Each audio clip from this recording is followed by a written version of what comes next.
या मुतकब्बिरो, ए बड़ाई वाले, ला इलाहा, और बाँच औरत के लिए ये इसम नहायत मौजब है।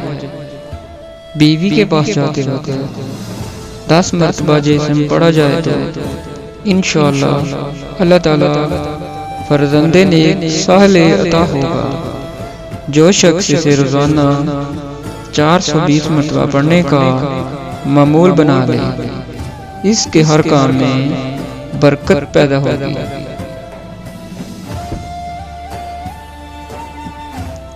या खालिक, ए बनाने वाले, सफाई कल्ब के लिए जो शख्स आधी रात के वक्त 330 मरतबा पढ़ लिया करे, अल्लाह ताला इसके दिल को नूरानी बना देगा। इसके चेहरे पर ऐसी चमक पैदा होगी, देखने वाला इसका गर्विदा होगा।